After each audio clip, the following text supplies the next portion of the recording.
What up, what up, what up, what up? It's your boy P. Skip. Welcome to the best half hour of your entire Tuesday. You know what time it is. It's time to get into his course. Got my squad with me, T-Mac. Hola. Chili Will. Gracias, amigos. Let's do this. What up, everybody? Welcome again to the #1 faith-based sports talk show in the entire world. Into his courts. Let's do this. James chapter 1, verses 2 through 4 in the New Living Translation says this. Dear brothers and sisters, when troubles of any kind come your way, consider it an opportunity for joy. Most folks, when trouble comes, that's the least of their considerations. Facts. But the Bible says, consider it an opportunity for joy, which means you can use it as an opportunity or you can use it as a curse. But he said, consider it an opportunity for great joy. Verse 3, for you know that when your faith is tested, your endurance has a chance to grow. What does that mean? Unless your faith is tested, your endurance will not grow. If you want your ability to have some stick-to-itiveness, some longevity in whatever you're trying to obtain, then your faith has to be tested for that to happen. Keep reading. Verse 4 says, so let it grow, for when your endurance is fully developed, you will be perfect and complete, needing no thing. Wow. So when your faith is tested and your endurance has a chance to grow, he said, let it grow. For when your endurance is fully developed, when you got mature endurance, when you can do a marathon with this thing, Yes, sir. you will be perfect and complete, needing no thing. Now, I said that to say, listen, the NBA season is over, and there's a big question for a lot of NBA teams, but for us here in Milwaukee, our biggest question is this. We're talking about patience today. Should the Bucks organization put a full court press on Giannis to get him to sign a long-term deal, or should they let patience have her perfect work and let him have an opportunity to make a decision? That's huge because there's a lot of free agents that are major free agents that are coming up this year. You know, and one of them is, you know, one of the rumors that's going out is Bam Adebayo, who is a part of the Miami team that went to the finals. Him and Giannis have the same agent. And you know, Bam is like, "Hey, come to South Beach. I'm telling you, bruh. It could be sweet in South Beach. If you come, I think you could be the ingredient that will put us Over the hump. Because AD can't handle you. You know, and so I do think my thought is, just me, if I'm playing GM, if I'm playing owner, because Giannis did have a meeting with Mark, was it no. What is he on? Mark Lazary. Lazary. Mark Lazary. Okay. He had a meeting with Mark Lazary, and he told Mark, as long as the Bucks organization and I are going in the same direction, which is trying to win a championship, I don't see myself leaving here. This is what came out of his mouth and right after the season. Gotcha. But everything changes when you're looking for the bigger, better deal. You know, I think some of y'all may be too young to remember when Carlos Boozer talked Cleveland into, hey, extend my contract. This is how we could do this. Release me as a free agent and then sign me back up. They released him and he left. Right. He went to Chicago, I think. No, he went to Utah. Utah, that's right. He went to Utah. And so you have to look at, okay, the whole full package of this. What is in, and how are we going to do this if you don't have a sense of knowing that he's definitely going to be here? Then do we need to trade him and get everything we can get for him now because he's only got a year left on his contract? Yeah. You know, so Milwaukee really is in a quandary. Good word, sir. Good word. Hey, I've been sitting next to you for a minute, bro. Take notes, Doc. I've got a superior vernacular now. Go ahead. So, how do they do this? I mean, because there has to be a point where they say, okay, do we make an emotional decision and we'll just hope that the love we have for him is reciprocated? Yeah. Or do we make a business decision and go, what can we get for him? There's two things that to me that stands out. If the Bucks let go of him and trade him, you know, I don't care who they get. There's just some folks that will be done with the Bucks here in Milwaukee. Yeah. There's just some fans that be like, yeah, we're done. Yeah. And especially if he goes somewhere and wins a championship somewhere else and we don't. Yeah. And we win one after he does. Oh, there's going to be some guys pissed off to the highest of pistivity. Yeah. I mean, so, those are facts. Facts. but the other piece is if we hold on and let him make the decision, where are we going to be? Because we can't build no team around what we have without him. Yeah, he's a centerpiece. To say the least. So, you know, the Bucks are in a quandary with this whole patience thing. You know, what do you think? I agree from the premise that they are in an unenviable position, a quandary, you know, for sure.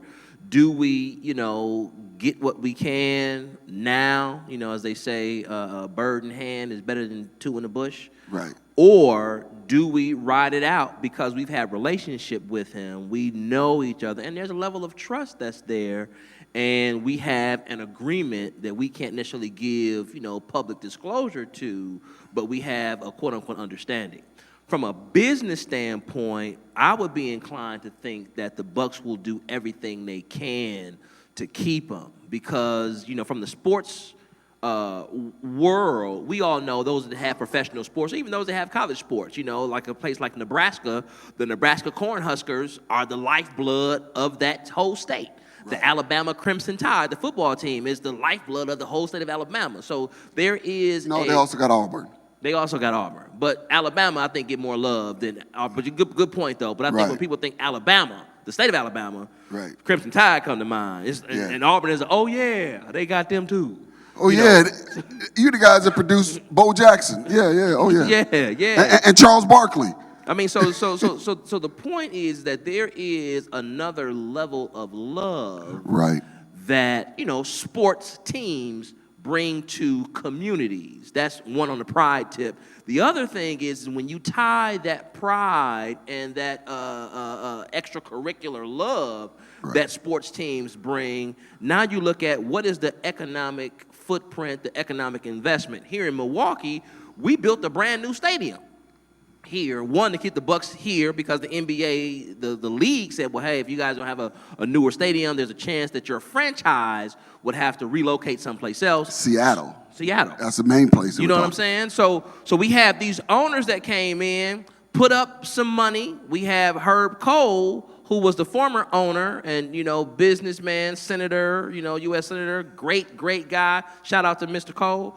And he said, well, look, the only way I'm going to sell the team to you guys if you guys keep it here. So I'm only bringing this up to say that in addition to Giannis, these are some of the surrounding X factors that also go into this. Not only did they build this new stadium for $500 million that they put up, you know, $100, $200 million of their own money into, they also built up around the stadium in the immediate periphery. We have something called the Deer District. Which was modeled after the Staples Center in L.A. and that district that they have with all this other commerce here. So you have a star who has, you know, born and raised. He was drafted by the Bucks.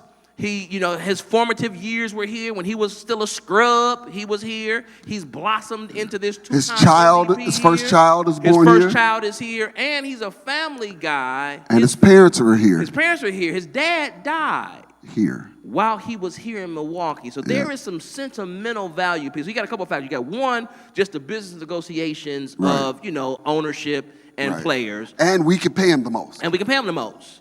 So you got that. Number two, you have the economic, additional residual economic impact that having this star player who is international, being, from Greece by way of Nigeria.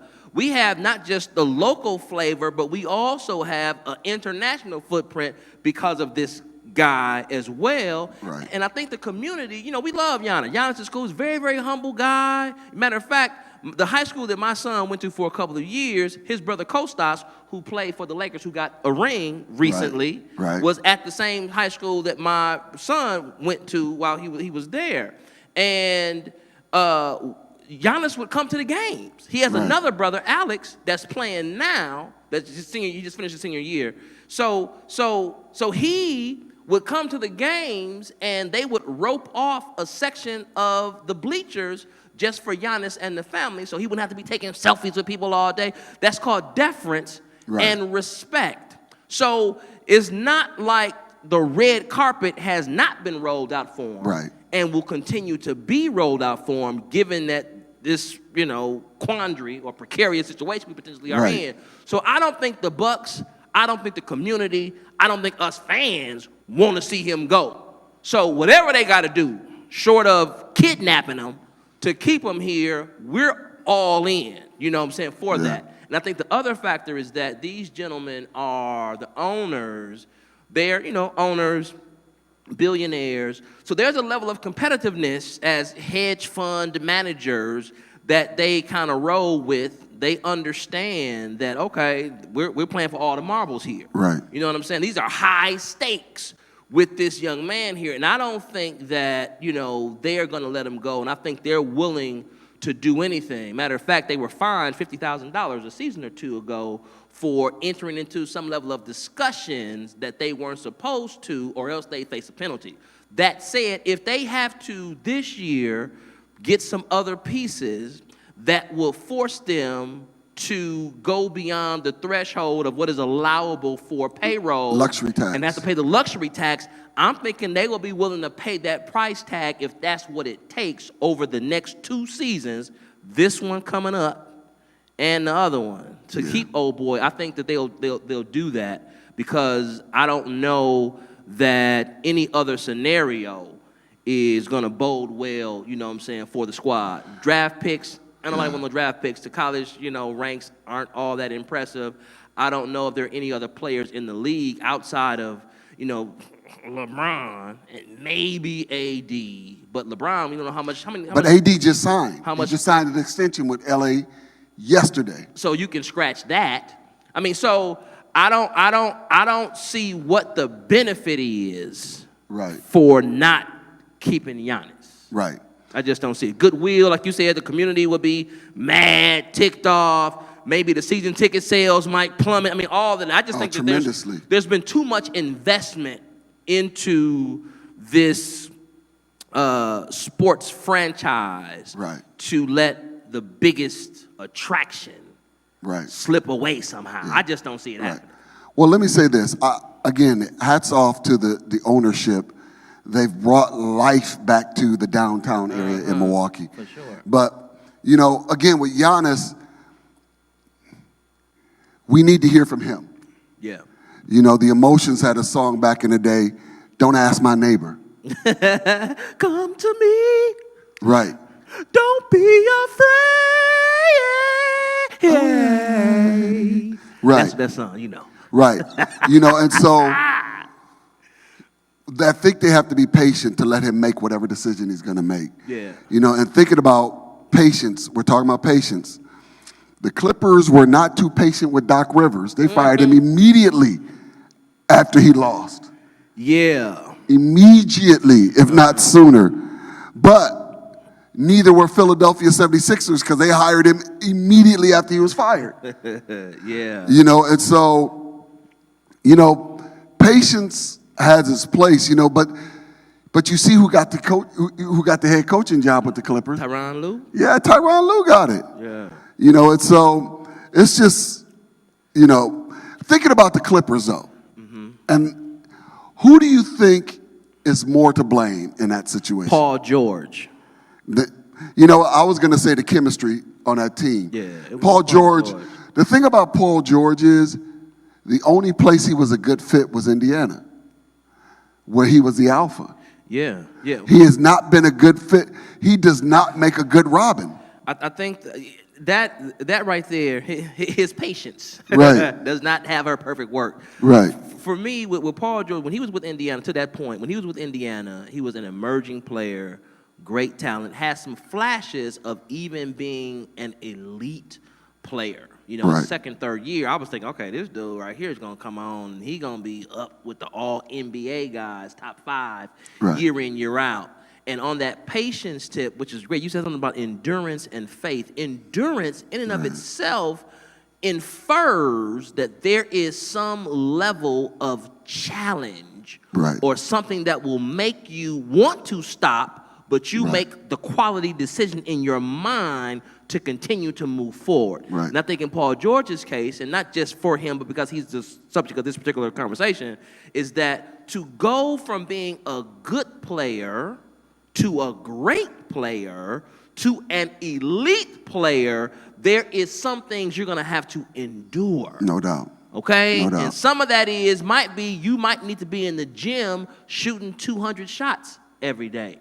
You might have to learn how to give up the ball if that is the best play and you dribble, draw, double team, you pass it out even though you wanted to shoot the shot because you want to shoot every shot. You got to endure the growth process so that you can get to your expected end or that next level. And for Paul George, from my observation, from his time in OKC and his time in LA and them laying the egg, first of all, they didn't have no business not getting to the Western Conference. Just no business at all not getting there. Number two, for me, he seemed to have been given the consideration by coaching staff and even some of the pundits that be talking around about basketball on TV and stuff and radio, that he was an elite player having not earned it. Right. You ain't led no team to no finals. You ain't did no, averaged a triple-double. You have no stripes. Why are you a general? You have no stripes. Why are you? Exactly. And I think what happens is when you get that, like the Bible talks about, jokers that want to get the office of the bishop and stuff like that, want to get the top leadership positions, you can't be a novice. Right. Because it'll get to your head. And I think with Paul George, he carried himself in a prima donna kind of a way, but did not have the stripes. There's a certain level of grittiness and griminess. When Michael Jordan became Michael Jordan, it was because he had to endure getting knocked to the ground by them Detroit Pistons. Right. They helped make Mike be what he was because he had to endure that. Yeah. LeBron James got to be winning these 4 championships because he had to endure the haterade that he would get. He ain't got no championships, though. He had to endure some stuff. Right. Paul George never had to endure that. This might be his first taste of, hey, man, you was kind of sucky. You taking late shots, hitting the side of the backboard, that ain't elite. Right. That's foul. Well, he got questioned and talked about last year when he was with Houston. Okay. OKC? I mean, OKC. But, for me, what defines endurance for me is when you pass up marvelous opportunities to quit. Exactly. I mean, that's endurance. When everything says, bro, you know what? You deserve to quit. Mm-hmm. And you go, nah. No. What I deserve to do is keep going. Exactly. And push through this. And so, also speaking of endurance and patience, man, Dak. And I got to say something about Dak and the Dallas Cowboys, Dak Prescott. That's great, season-ending ankle fracture. Mm-hmm. And the thing about Dak is he had patience thinking he was betting on himself. Mm-hmm. Mm-hmm. And now the question is, what is Jerry Jones and that whole Dallas ownership going to do? Over in Ecclesiastes, and I'll let you talk. In Ecclesiastes chapter 3, verses 6 through 8 in the New Living Translation says, it talks about time, a time to search and a time to quit searching, a time to keep and a time to throw away, a time to mend and a time to be quiet and a time to speak, a time to love and a time to hate, a time for war and a time for peace. Mm-hmm. Patience has to do with time. And what I think about with Dak was your timing off? Should you have held out and made Dallas give you that long term? Or is Dallas going to look at you and go, you know what, you're not as valuable as that $150 million ticket you thought. Mm-hmm. Now you may be only worth 102. If we sign you at all. Right. Yeah. But here's the thing. I don't think Jerry Jones can take a hit and not signing it. Mm-hmm. Because that would be the worst hit that Dallas could ever take. You held off on him, and you wouldn't extend him, give him a long-term contract, and then when he got injured, because he trusted you and went out there, got injured playing for you, you now say, yeah, well, you injured goods, I ain't giving you no money. Yeah. I think that hit, you would no longer be America's team, which you ain't no more, it's the Packers. But I think the attendance in Dallas would go down. I think people would say, there's no way I'm ever playing for an owner like that. Yeah. I don't think he could take that hit and not paying it. Just my thoughts. I think that's a legitimate perspective to have. I think there are a couple of other ones that deserve at least some consideration. Right. One, I was listening to a businessman one time, and he was talking about how he was about to purchase a plane. Matter of fact, it was Pastor Jesse Duplantis who was going to purchase a plane for the ministry, and there was a great deal. And I think, him and the seller were about $1 million apart on, the deal. And he was on a conference call, and he was recounting this story. He said, and I was telling my staff, hey, this is what it is. Either they're going to go ahead and, get this last $1 million, or not. And I'm counting to 3 and, make a decision. I ain't got time to waste. And 1, and then they said, okay, we'll settle. So they went ahead and got it. And after he gave that, example, he said, I never take my emotions into business. Right. They're two separate things. So from the Jerry Jones perspective, on the one hand, he could be a stone cold capitalist and say, well, hey, man, you were valuable when you were healthy and strong. You got a compound fracture. We hope that you can. And dislocation. I mean, this is one of the most gruesome injuries you can have. It may be career threatening for you, not just. I think the only other leg injury I saw that was worse was with Theismann. Joe Theismann, yeah. With LT, Lawrence Taylor. Yeah, when he broke his leg. So Jerry Jones could be a stone cold capitalist and say, hey, man, you're damaged goods now. That's it. Too bad, so sad. Or he can say, like you just talked about, hey, man, look, out of just sheer humanity, we had a gentleman's agreement. I might not be able, unless you can demonstrate that you still have the same mobility and skill set and all that kind of stuff, because this is an investment for me, and I don't try to lose money. I will try and make you whole in some way.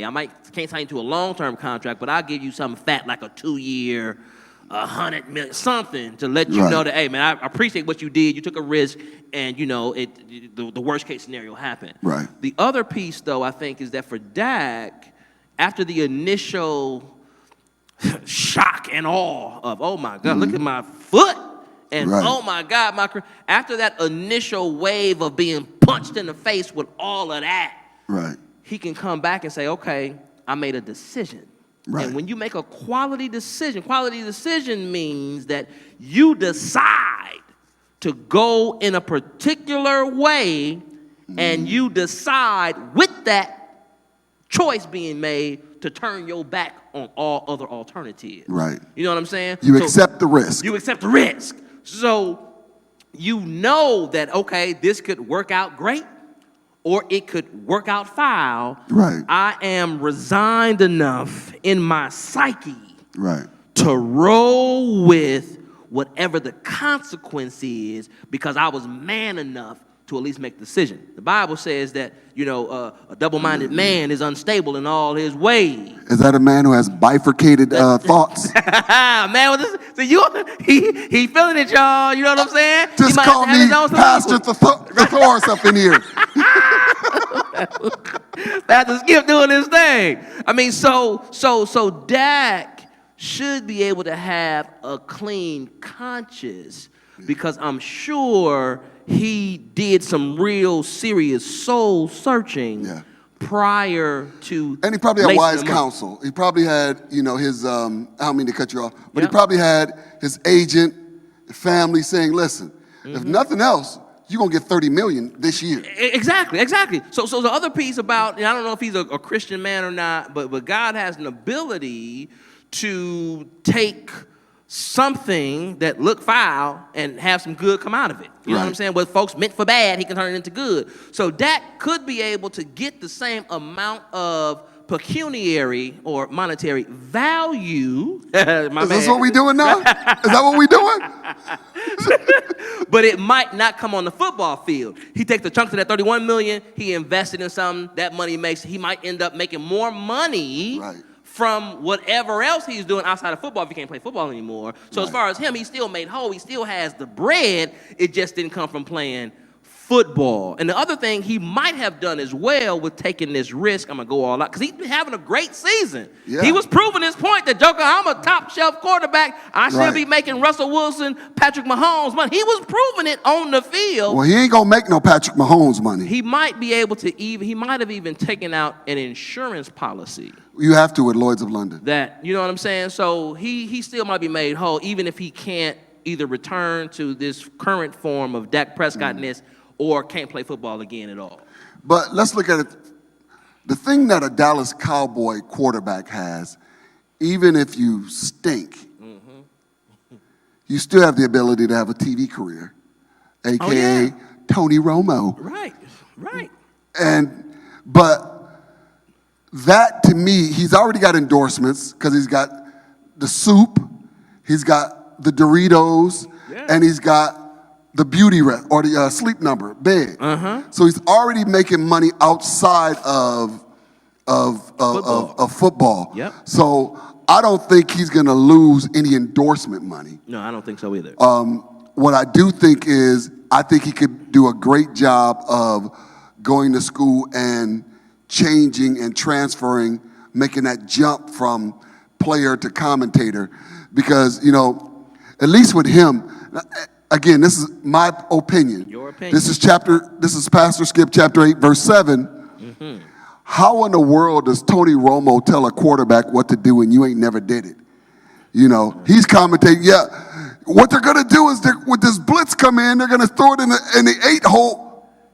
Bro, you didn't do none of that when you was playing. Shut up, bro. Your words have no credibility, bro. Because you sucked, bro. So you can't tell us what he should be doing because you never did it.